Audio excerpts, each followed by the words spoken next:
Hello, everyone, and happy holidays from the season finale of Director's Cut. Happy holidays. Skylar, it's November 6th. Yeah, exactly. It's never too early to start celebrating. Aren't you excited for Christmas lights, presents, the best movies of the year? World Kindness Day is coming up, and clean your refrigerator day. Okay, well, actually, Thanksgiving's the next big holiday coming up, so. Thanksgiving? Yeah, you know Thanksgiving. It's that holiday when, all right, forget it, whatever. Christmas! Woo! I think my favorite thing about Christmas is watching Hallmark movies. Well, ain't that just perfect? Because that's actually the theme of this episode. And we just filmed our very own Hallmark movie. Yeah, we did. You think I'll get any nominations for my portrayal of Apple Boy? I don't know. Honestly, we'll have to let the audience decide. Bridget, you're doing amazing work, but you're burning bright and fast, kid. What? No. I can handle it. I don't know. I think you need a break. Aren't you from a niche hometown with a surprisingly lively holiday spirit where everyone gets along? Yeah, but... Perfect. Take 2 weeks and come back well rested. Bridget is a city girl in a city world, but we all need a taste of home. Well, no place like home, I guess. Bridget! Zoe! I haven't touched a baking tray since I left for the big city. I kind of enjoy the hustle and bustle more now. Precious apples in the orchard, just in time for Chris. Zoe, is this your sister from the city that sleeps? Actually, it's the city that never sleeps. Well, they call me Apple Boy. I wonder why. Baby, please come home. They're singing Deck the Halls, but it's not like Christmas at all. 'Cause I remember when you were here and all the fun we had last year. Christmas, pretty lights on the tree. Christmas, I'm watching them shine. Christmas, you should be here with me. Christmas, baby, please come home. So, you think you're gonna stay? You know, I always wanted to take a bite out of the Big Apple, but I think the Big Apple might have taken a bite out of me. Watch The Apple of My Eye on the Hallmark Channel, 24 hours a day.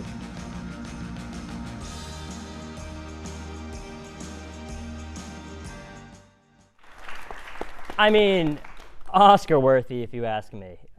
I don't know about all that. Okay. Baby Razzie worthy. All right. Hey. All right. I thought I did pretty good. All Yeah, right? I mean, for a Hallmark movie, I guess it was pretty good. I guess that's not really saying a lot.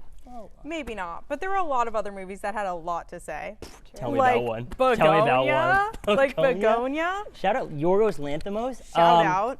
Always a pleasure when he drops. I think what's so great at Begonia was that it really gave that hour 56 to emphasize on actor conversation, and that was a big part of it that I didn't think was going to be a big part of it, was the idea of conversation. I thought that was spectacular. The conversations throughout were incredible. Emma Stone was incredible. Maybe a better performance than Poor Things, which won her an Oscar. I don't know. I think so. What do you think? And then the ending, not going to spoil it because everyone needs to watch it, but probably one of the best movie theater experiences I've ever had was watching the end. I've never of seen a Begonia. rowdier theater after like Far From Home or Endgame, Infinity War. I think it was crazier for Begonia. Call me crazy. And everyone, our whole group, everyone loved it. I feel like that never happens. I feel like there's always someone who didn't like the movie. It was a 5-star for me. It might be maybe my favorite movie of the year. And I think that it could have gone either way, again, not to spoil, and I would have been happy with the ending. Oh yeah. I'm much happier with how it did end versus how it could have ended. But, hey.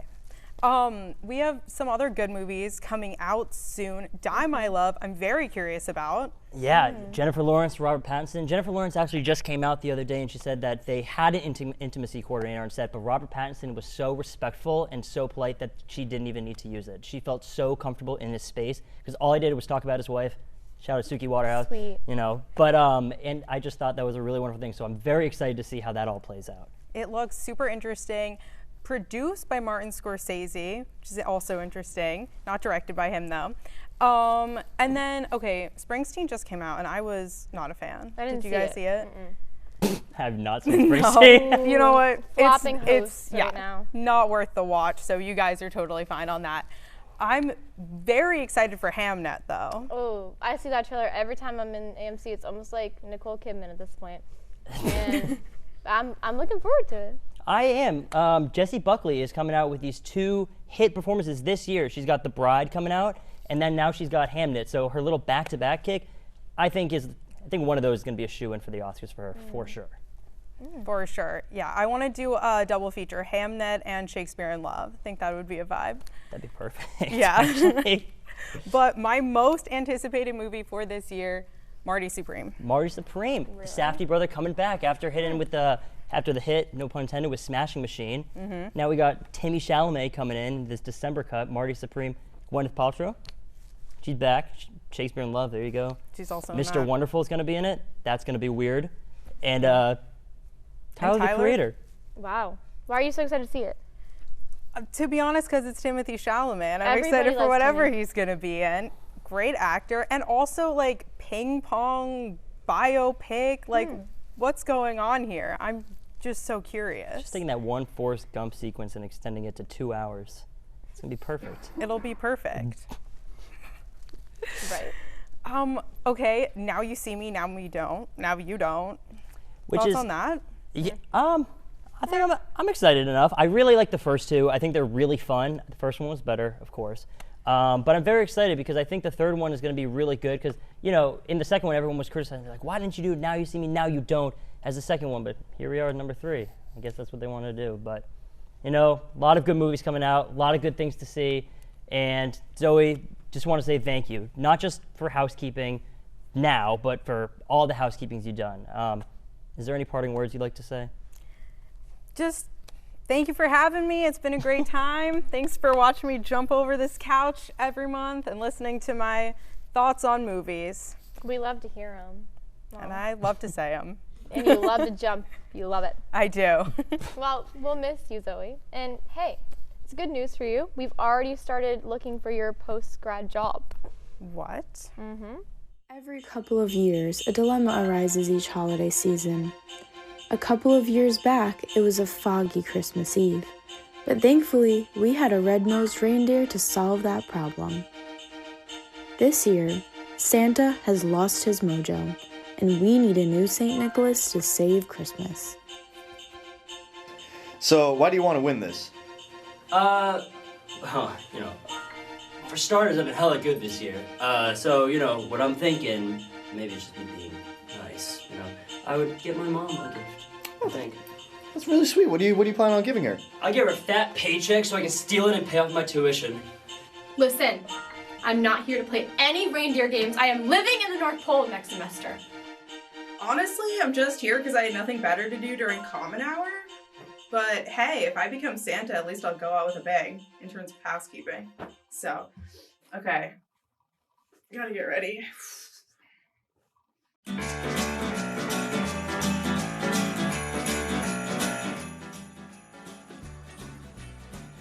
What if I'm allergic to gluten?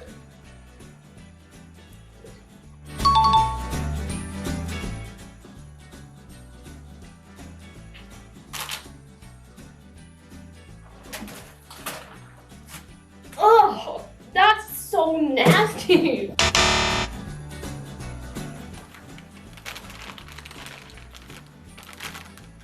The Santa gig, no joke. I would watch it down with some milk. I'm not tolerant to lactose, I just...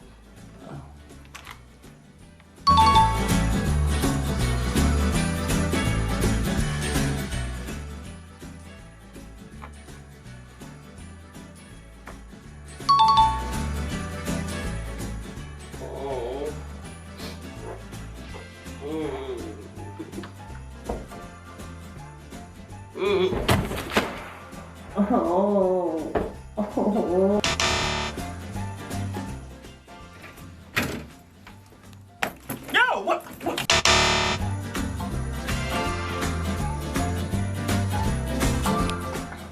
Santa. Come be Santa. Be Santa.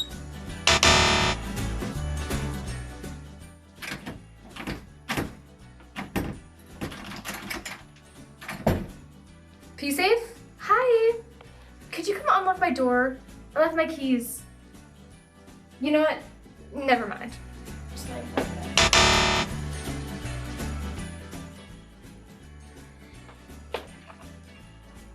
Come on, unlock. Come on.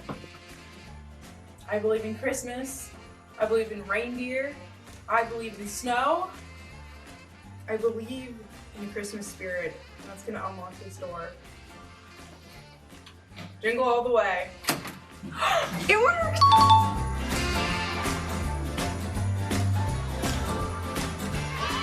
I won? I'm Santa? I'm the Santa. Let's go! Alright.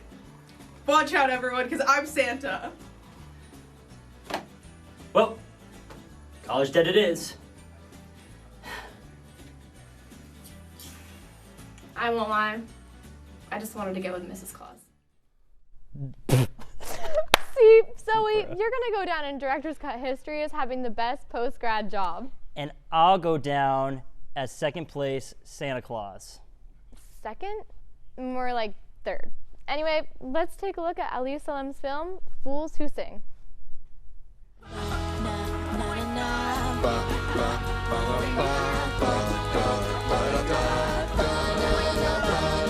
Caleb, good to see you, dude. I thought you weren't in the mood. Car's full, so you'll have to walk. Enough small talk. Do a shot.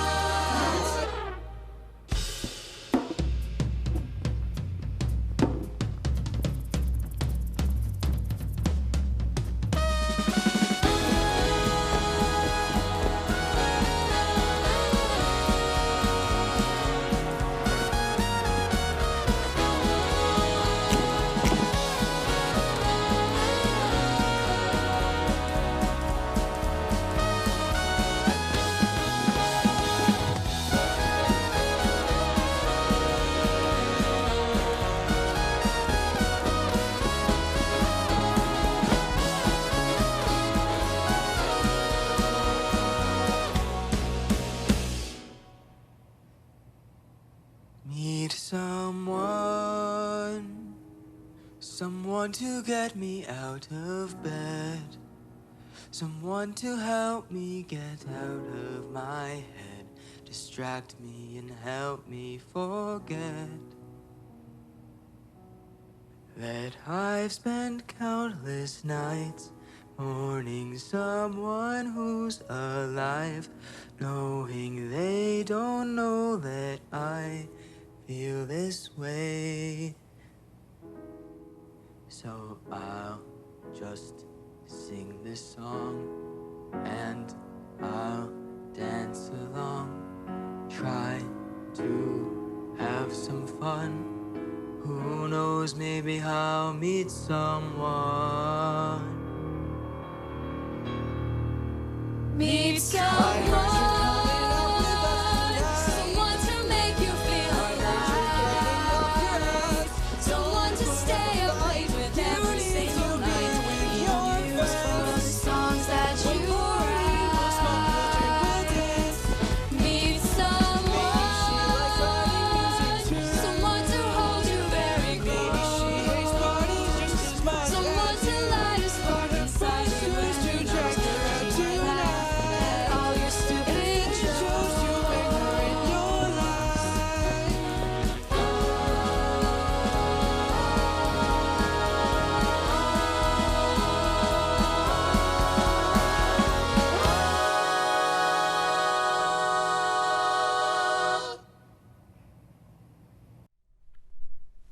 All right, so you're gonna sing Christmas. Ready? 3, 2, ready, go.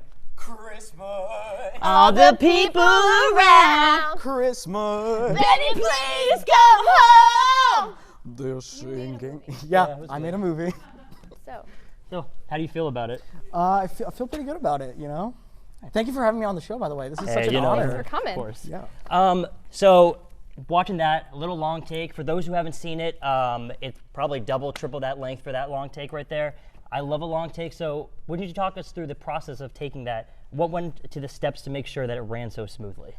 A lot of rehearsals and a lot of takes, definitely. I think once we first started, it was rough, but as we kept going, doing more and more takes, more and more rehearsals, we had to stop midway through shooting to just make sure the cast had it down. But yeah, just doing as many takes until we get it right.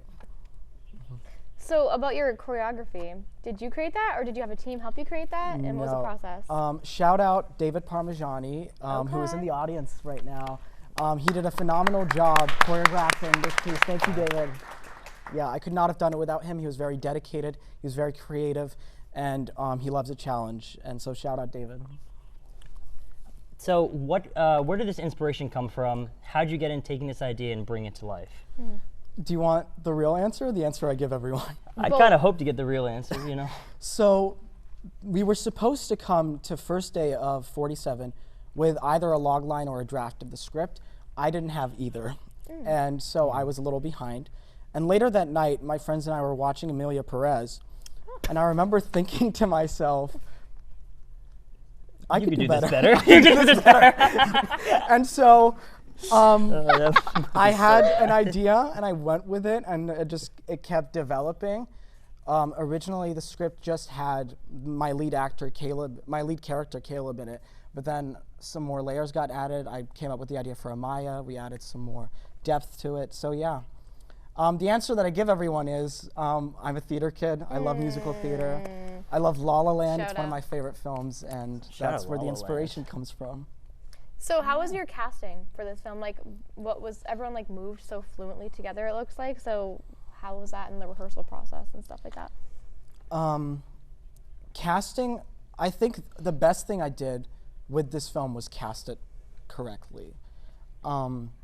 I was very lucky that when I first had the idea for the film, I went to Alec, who was a musician. He's also done theater before, and I pitched the idea to him, and he loved it. He ran with it immediately. He was very excited to go with it. And Sahana and I, we've been friends for a while. We went to high school together, and she's very, very talented. I know how strong of an actor she is and how great of a singer she is. And because I've worked with her before, I was very comfortable opening this idea up to her, and she was also very excited about it. And really, I like to cast as I'm writing the script. It makes it easier. It also allows me to tailor the characters to the actor's strength. It allows for a better performance overall. And I'm very, very lucky that I had such a wonderful cast that was very dedicated, and you know, we did a lot of rehearsals. We spent a lot of time and put a lot of heart into this, and they never once complained. So I'm very, very thankful for that. Shout out that cast. You can tell. Shout out the cast. You can tell they were dedicated. Yeah. So, and to kind of switch it up into a little more technological process there, I see in the end you kind of had that light, and what was kind of that process to like go into using this like the spotlight moment to cut, and how precise do you have to be with that? So, lighting the film was definitely interesting because I didn't really know what I was doing lighting-wise. It was a lot of experimentation. I knew I wanted to do a spotlight type of thing, and so I found like a cheap spotlight on Amazon that I can operate, and I tested that and it looked good, and yeah, that was how it worked. Now, let's check out more from Ali's film. Why couldn't I be in Why do you refuse to look at me?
That's good.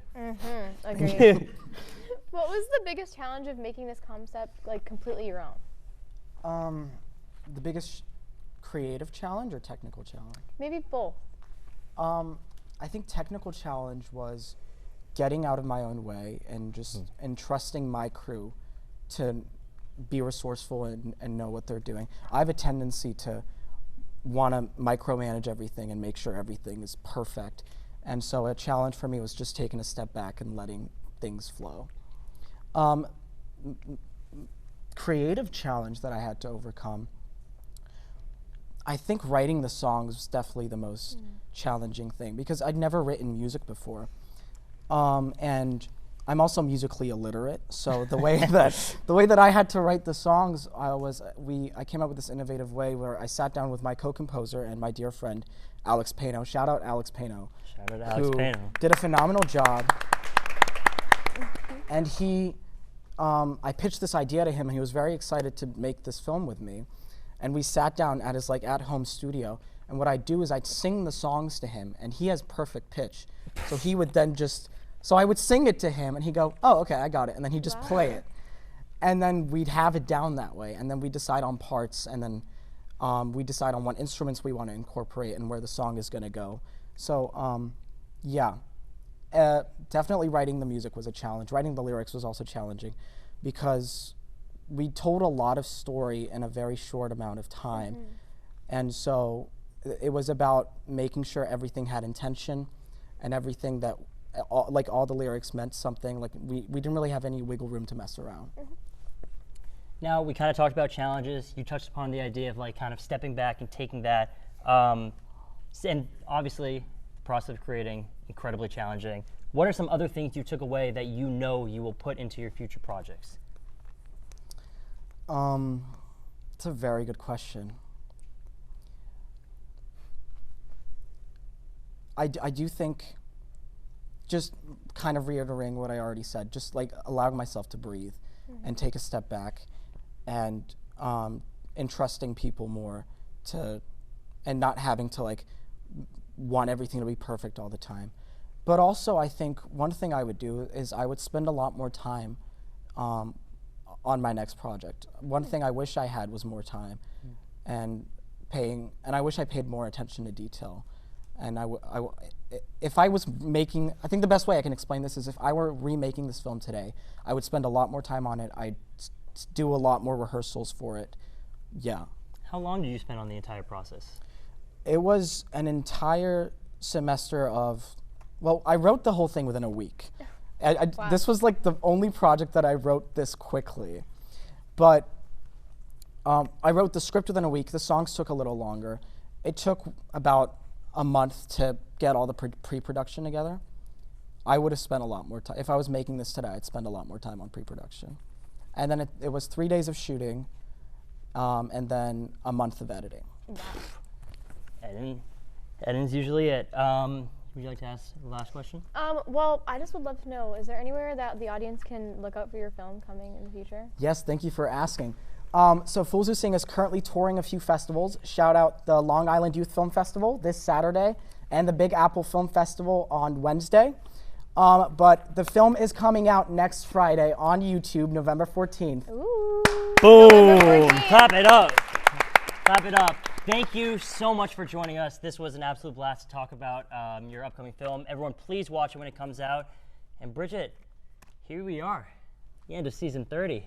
Aww, and everything this season went so smoothly. Okay, Bridget, I wouldn't say everything went smoothly, right? Yeah, well, there was that one time where we kind of, sort of ruined an entire Hallmark movie. Yeah. All right, everyone, I just want to say we're going to have a great shoot today. I can feel God's presence here, so everyone honor that. And yeah, let's have a great shoot. Lock in. I am locked in. I'm cool. I'm calm. I'm locked in. I'm in the zone. Oh my God, Bridget! What if I screw up? Skylar, you're fine. And action! How could you, Mark? It's not what you think. How are our kids, Hope and Nevaeh, gonna feel when they hear about this? It'll be okay! Bridget, help me. Skylar! I'm acting! Cut. Oh my God, I'm so so sorry. Can we take that again? What are you doing? Darling, I'm gonna need you to lock in, okay? This is your star-making moment, okay? So don't mess it up. Thank you. Only you. Can I tell you a joke? Right now? Please. Action. How do you make an egg roll? How do you make an egg roll? How do you make an egg roll? You push it!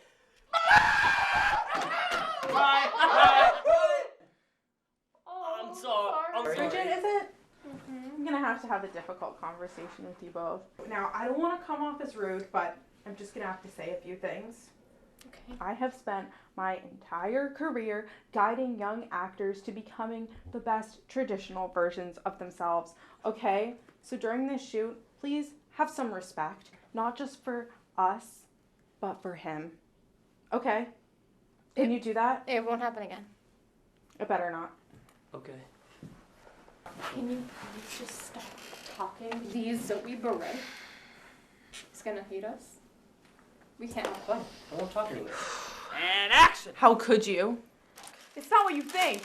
How are our kids, Hope and Nebe, gonna feel when they hear about this? What are you putting on my... What the hell are you doing? You are eating chips on this set? You do not get to eat chips on this set. No, you don't get to eat chips. The only one eating chips on this set is me. Why are you my kid? Both of you, out of here. Get out. We're finding new extras.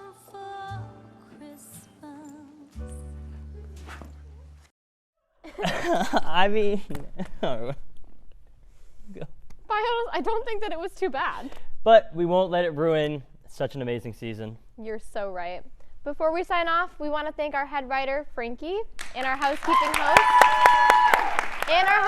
host, Zoe, for all the amazing work that they did here at Director's Cut. And congratulations on graduating at the end of this semester. Woo! Thank you all for watching at home and in our live studio audience. If you'd like to keep up with us, make sure to head over to our Instagram. Follow us at Director's Cut HU. There you can find exclusive content, behind the scenes, and so much more. Make sure to give us a follow and subscribe to the Lawrence Herbert School of Communication YouTube channel. Until next time, I'm Bridget Sawyer. And I'm Skylar Rudzinski. And this has been Director's Cut.